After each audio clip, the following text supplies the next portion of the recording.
Welcome, witches, wizards, and muggles alike, to another enchanting episode of Magical Tales from the Slytherin Common Room, bringing your favorite Harry Potter fan fiction to audio format.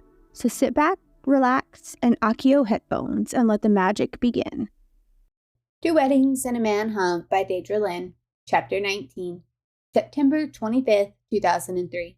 Diagon Alley was bustling with people. A last-ditch heat wave left over from the summer meant that even in her A-line, cold-shoulder styled chiffon dress, she was still warm. Ginny raised an eyebrow at her as she approached the cafe. "Has living with the Malfoy turned you into a traitor?" she asked with a hint of mirth in her tone. "What?" Hermione asked in confusion. She looked down and realized Ginny was referring to the green coloring of her dress. Hermione rolled her eyes. "Gosh, Ginny, I didn't realize I was only allowed to wear red for the rest of my life," she laughed.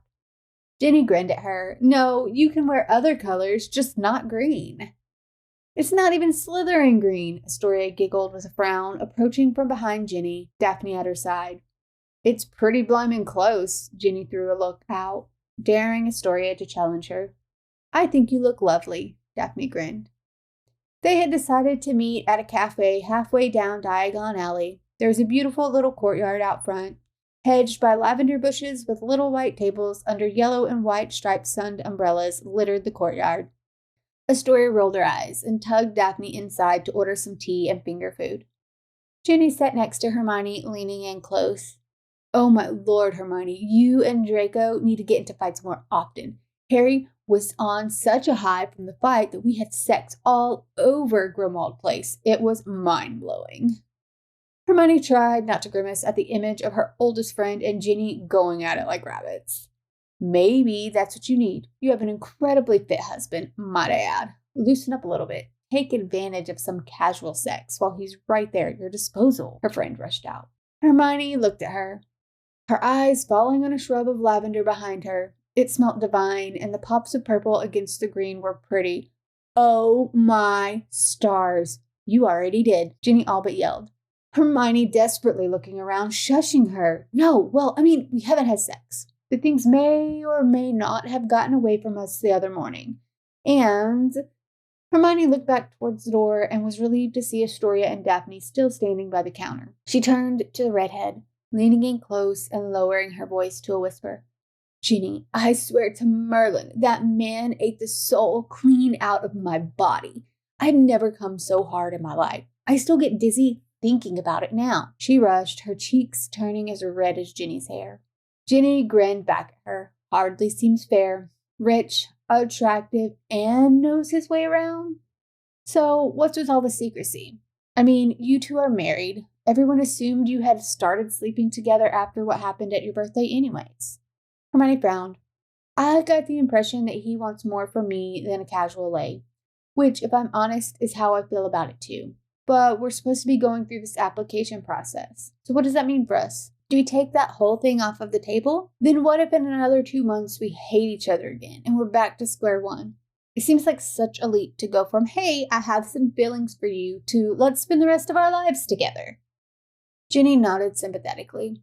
"Listen, Hermione, you are a smart witch. It doesn't have to go from one extreme to the other. You could just date for a while. And I know this is a radical concept, but I'll throw it out there anyway. Maybe try to have a conversation with him to see where his head's at, because you will never actually know unless you discuss it with him." "Discuss what with who?" Astoria sat down. A tray floated its way onto the table with tea for everyone in a small tower with finger food. Daphne placed a plate in front of each of them.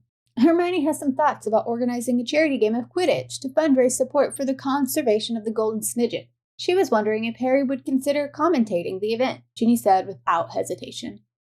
Ginny looked at Hermione with satisfaction. Hermione pursed her lips and narrowed her eyes in a combination of pride and mirth. She had handed it to the witch. She had seen the opening and she took it. She knew Hermione had no interest in Quidditch. This plan was entirely Ginny, and she was counting on Hermione being in the inner circle of several important names to be able to pull this off now that she had informed Astoria and Daphne about it. "Oh, that sounds like a wonderful idea, Hermione," Astoria cried out with enthusiasm. "We could all help organize. Ginny, can you recruit a few players, surely? Would anyone on your team be interested, Ginny?" Oh, I think there would be enough people in the Quidditch community that I could convince to join us after all. If Hermione says it's a good cause, it must be, right? Hermione shook her head in amusement, a grin still in place. She couldn't help but think to herself that the girl should have been a Slytherin. Wonderful. Astoria and I could help with the venue and decorations. Gregory could help with the marketing. Daphne smiled. That sounds fantastic, Daphne. Thank you so much. Hermione offered with a smile. Despite her sneaky underhandedness, Hermione knew that this no doubt was for a good cause, and she would be happy to play along and help her friend achieve her goal. Hermione couldn't help but think she was right about the other thing too. There would be no way to figure anything out without another conversation with Draco. He had given the indication he wanted more from her, and she would be lying if she said she wasn't interested in more herself. She could drive herself insane trying to wrap her head around it and still end up getting it completely wrong because she wasn't a mind reader. Hey! Hermione's voice flitted across the room to Draco's ears. Draco looked up from his desk to see her walking towards him. Hey, how was lunch? Draco eyed her dress and the way it perfectly shaped her body. I got roped into organizing a charity event for Ginny under the guise of it being my idea. Her caramel-colored eyes rolled back in her head. Draco raised an eyebrow at her. Come again? She shook her head. It doesn't matter. Are you busy? I thought we could talk. Give me 2 minutes to finish signing these off, and I'm all yours. His heart began to beat faster in his chest from anticipation. Was she going to tell him that the other morning had been a mistake and they should keep their distance again? She turned next to him and leaned back against his desk, her dress falling in a soft and subtle V between her thighs. Draco could still remember the taste of her on his tongue. The sounds she had made for him. He couldn't think about those damn sounds without becoming painfully hard. He had found his cock in his fist so often, he had started to feel like a teenage boy again. He signed the final contract and leaned back in his chair to look up at her. I don't see a point in beating around the bush here, she started, and Draco felt his stomach drop. It's quite a situation we found ourselves in. Married on a drunken night out, planning for a divorce. I can't speak for you, but I certainly wasn't expecting to develop feelings towards you, and now that I have, I find myself rather at a loss at what to do about it. Had he heard her correctly? She had said she had feelings for him? His heart lurched, and Draco was certain she would be able to hear it any second. I guess what I was wondering is, what is it that you want from me? It feels extreme and sudden to jump from trying for a divorce to love and forever, you know? Draco hummed, his fingers reaching out to touch her dress, his fingertips stroking against her thigh. The dress was as soft as he imagined it would be. The sight of her in green had images of him taking her on his desk flashing through his mind, claiming her as his.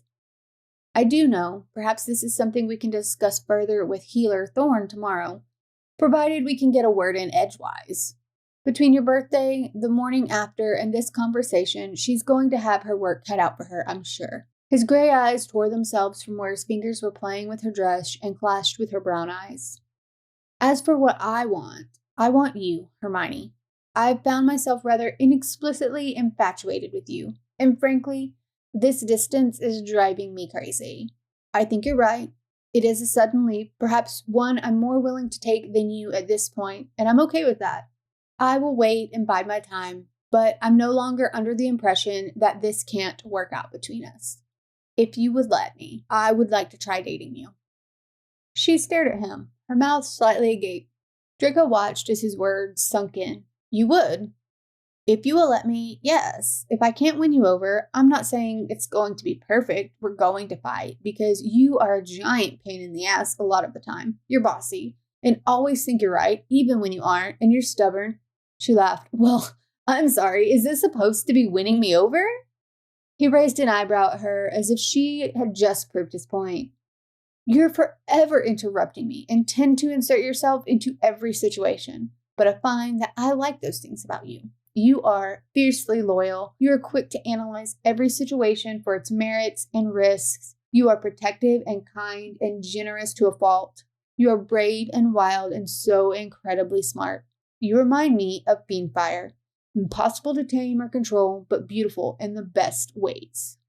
He pushed his chair closer to her, lifting her feet to sit on either side of his thighs. It's going to be hard. And I'm not saying, let's jump all in. It's going to take work. But I've never seen you run away from something you wanted just because it's too hard. I know I can be a lot, grumpy, arrogant, selfish, bossy, and I definitely have a superiority complex. But I think I've earned the right to that one on account of my devilish good looks and impeccable charm. He smirked, his hands running up her calves. She grinned back at him. But I think I could make you happy. Really, really happy. Not just the content kind of happy.